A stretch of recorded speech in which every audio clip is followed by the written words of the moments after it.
আসসালামু আলাইকুম। আশা করছি আপনারা খুব ভালো এবং সুস্থ আছেন। চলে আসলাম আপনাদের কাছে আরও একটি ভ্রমণ গল্প নিয়ে। আজকে আমরা সিজনাল ফলের খোঁজে যাব কাপাসিয়া। কেননা কাপাসিয়ার রানীগঞ্জ লিচুর সিজনে পরিণত হয় বিশাল লিচুর পাইকারি বাজারে। তাছাড়া ভিডিওর মাধ্যমে চেষ্টা করব কাঁঠাল আমসহ প্রাকৃতিক সৌন্দর্য তুলে ধরার। আশা করছি ভিডিওটা আপনাদের ভালো লাগবে এবং কিছুটা হলেও তথ্য পাবেন। আমাদের ভ্রমণ গল্প শুরু হয় টঙ্গীর হোসেন মার্কেট থেকে। যাত্রা শুরুতেই আমাদের বাইকগুলোতে তেল নিয়ে নেই আক্কাস মার্কেটে অবস্থিত হায়দ্রাবাদ ফিলিং স্টেশন থেকে। গাজীপুরের রাস্তাগুলো খুবই সুন্দর। যারা এই রাস্তাগুলোতে এসেছেন শুধু তারাই বুঝবেন এগুলো কতটা সুন্দর। আর আমরা কেউই সকালে নাস্তা করে বের হইনি, তো ভালো কোনো হোটেল পেলে সকালের নাস্তাটা করে নেব।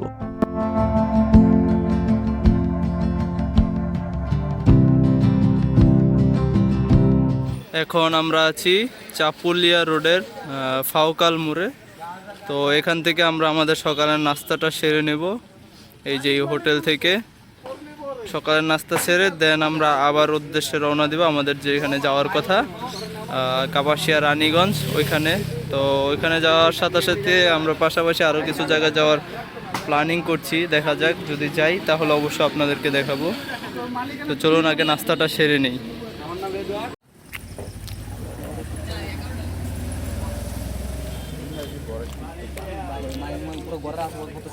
এই হচ্ছে সেই বিখ্যাত ভাইরাল রোড।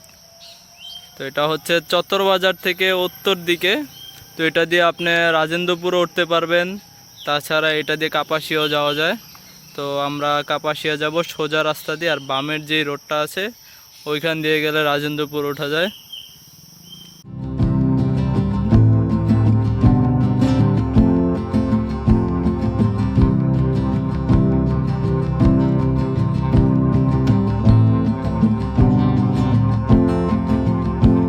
রাস্তার ছোট একটা ব্রেকের মাধ্যমে বাইকের চাকায় হাওয়া দিয়ে আমরা আমাদের যাত্রা আবার শুরু করে দিলাম।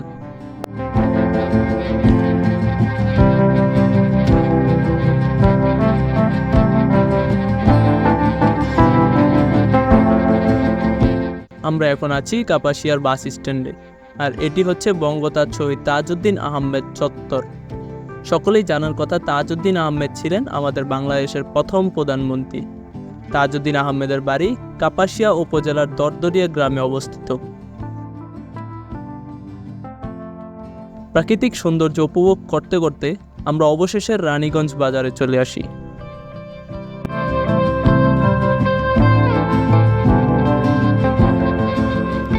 সামনে এই যে নদীটা দেখা যাচ্ছে এটা হচ্ছে শীতলক্ষা নদী।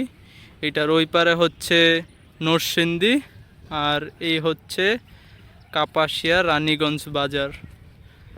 তো নদীর এই পার হচ্ছে কাপাসিয়া আর ওই পার হচ্ছে নরসিংদী। তো বাজারে লিচু নিতে আসছিলাম আমরা। এখানে সকাল সকাল অনেক লিচু পাওয়া যায়। তো আজকে আমরা আস্তে আস্তে লেট হয়ে গেছে অনেক, তো সেই জন্য বাজারে এখন তেমন লিচু নেই। তো আমরা একটা বাগানের সন্ধান করব, লিচু বাগানের। তো ওইখানে যাওয়ার চেষ্টা করব। তো চলুন দেখা যাক কি হয়। ভাই আপনি লেচু কই পাইছেন? নিচের লেচু পড়ে রয়েছে। যারা মিষ্টি খেতে ভালোবাসেন তারা রানীগঞ্জ বাজারের মিষ্টির দোকানগুলো থেকে রসগোল্লা এবং দই ট্রাই করতে পারেন। আমাদের কাছে ভালোই লেগেছে। রানীগঞ্জে তেমন লিচু না পেয়ে আমরা রওনা হই দোলনা বাজারের উদ্দেশ্যে। সেখানে বারোগাঁও গ্রামে একটু লিচু বাগানের খোঁজ পাই, যা নূর চাঁদ মিয়ার লিচু বাগান নামে পরিচিত।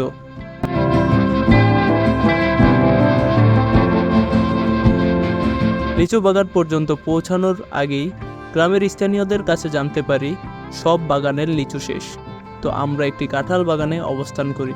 সেখানে হালকা নাস্তার পাশাপাশি আমরা গাছের টাটকা কাঁঠাল কেনার জন্য খুঁজছি। তো এসেছিলাম আমরা লিচু বাগানে লিচু খেতে, কিন্তু কাপাসিয়ার এদিকের সকল লিচু বাগানের লিচু শেষ, কারণ সিজনটা শেষ হয়ে গেছে লিচুর মোটামুটি। তো আমরা এখন একটা কাঁঠাল বাগান ধরতে পারেন, কাঁঠাল গাছ চারোদিকে বাগানে আছি। তো এখানে একজন কাকা আমাদেরকে এই কাঁঠালটা দিল খেতে। ভিডিওর মধ্যে গ্রান্ডা দেখানো গেলে অবশ্যই দেখাতাম, একদম গাছ পাকনা কাঁঠাল, একটু আগে কাটছে কাঁঠাল। এই কাকার আপ্যায়ন ছিল এক কথায় অসাধারণ। আমাদের ঠান্ডা পানি সহ তার গাছের একটি কাঁঠাল দেয় খাওয়ার জন্য। তাছাড়া আমরা বাসায় নেওয়ার জন্য কিছু কাঁঠাল কিনেছি, ওইগুলো কাকা কম দামে ভালো দেখে কিনে দেয়। ঘুরতে যাওয়ার মধ্যে এই জিনিসটাই সবচেয়ে সুন্দর, যে একজন অপরিচিত মানুষ হুট করে আপনার খুব কাছের হয়ে যাবে। এই জিনিসগুলো এক কথায় অসাধারণ। দেখতে দেখতে প্রায় দুপুর হয়ে গেছে, আর আমরা সিদ্ধান্ত নেই দুপুরের খাবার খাবো মোবাইলের একটি বাংলা হোটেলে।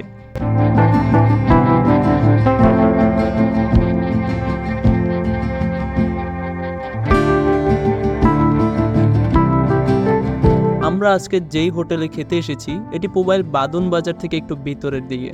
এখানে খাবারের মান অনেক ভালো এবং দামও অনেক কম।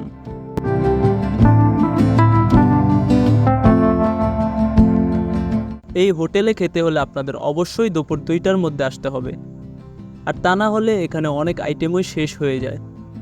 চলুন এখানে খাবার প্রাইস সম্পর্কে আপনাদের একটা আইডিয়া দেওয়া যাক। এখানে খাবার হচ্ছে প্যাকেজ সিস্টেমে দেওয়া হয়। ব্রয়লার মুরগি দিয়ে 120 টাকা, পাকিস্তানি মুরগি দিয়ে 150 টাকা, গরুর লাল বোনা পেয়ে যাবেন 220 টাকা এবং গরুর কালা বোনা 250 টাকা, এবং হাঁসেরও প্যাকেজ রয়েছে যার দাম আমার সঠিক মনে নেই। প্রতিটি প্যাকেজের সাথে রয়েছে সালাদ, 2 রকমের ভর্তা, শাক এবং এক্সট্রা একটি রাইস।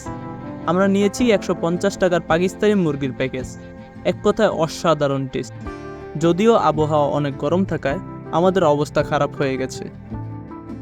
আমরা এখানে কিছুক্ষণ রেস্ট নিয়ে বাসার উদ্দেশ্যে রওনা দিব। দেখতে দেখতে একদম ভিডিওর শেষ পর্যায়ে চলে এসেছি। আমাদের আজকের ভ্রমণ গল্প ছিল এই পর্যন্তই।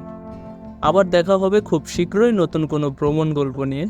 সেই পর্যন্ত সবাই ভালো থাকবেন। আল্লাহ হাফেজ।